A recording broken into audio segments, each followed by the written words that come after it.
Prove that f of x is equal to sin of x whole square is continuous everywhere.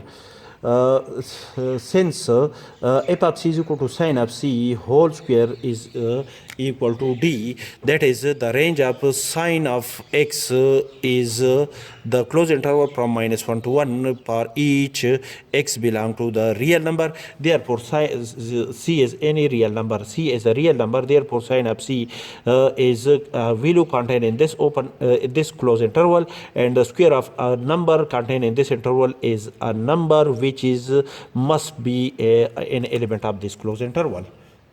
Therefore, we can decide that the function at a point c is defined. That is, this number is not plus or minus infinity. Now, to calculate the right hand limit of a function f of x at a point c, the right side points of the neighborhood of a point c are in the form of c plus h. Therefore, we bound the function to the right side points of the neighborhood of a point c. Therefore, we put x is equal to c plus h. As x tend to c, replace c x by c plus h. C plus h tend to c implies that h tend to 0. Therefore, limit f of x when x tend to c is equal to limit h tend to 0 f of c plus h, replace x by c plus h, which is equal to limit h tend to 0 sin of c plus h whole square. Substitute c plus h in the function, which is equal to sin of c plus h whole square. And sin of c plus h is equal to sin of c cos of h plus cos of c sin of h as a whole square. Apply limit h tend to 0.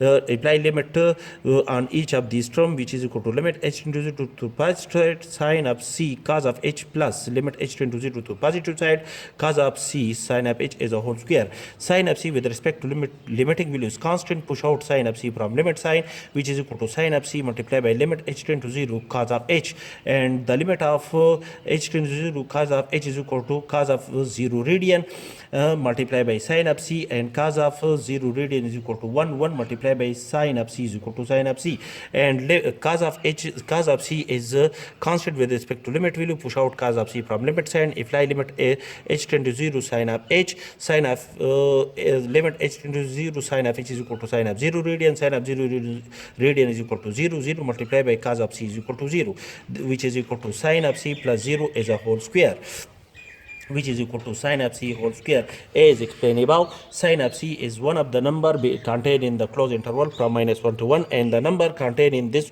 the square of the number contained in this closed interval is a number d which must be contained in this closed interval. Therefore, the right hand limit of the function at point c is equal to d.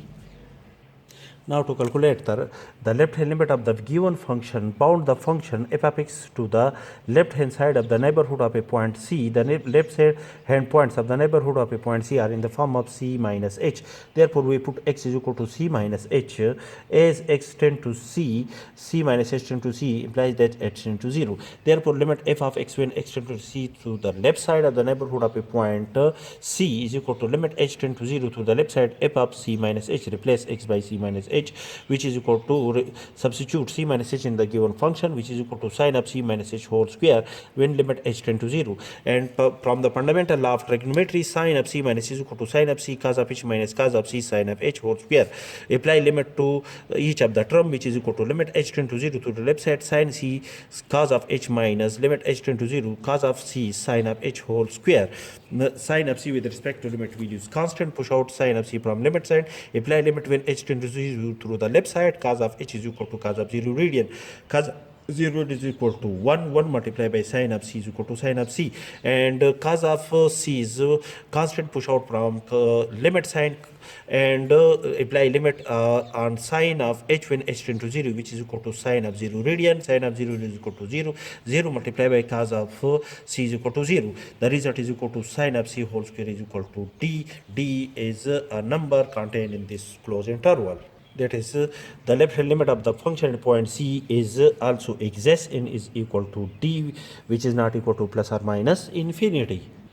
Is the left hand limit of the function and the right hand limit of the function at a point c is exists and are equal. Therefore, the limit of the function at a point c is exists and is equal to d.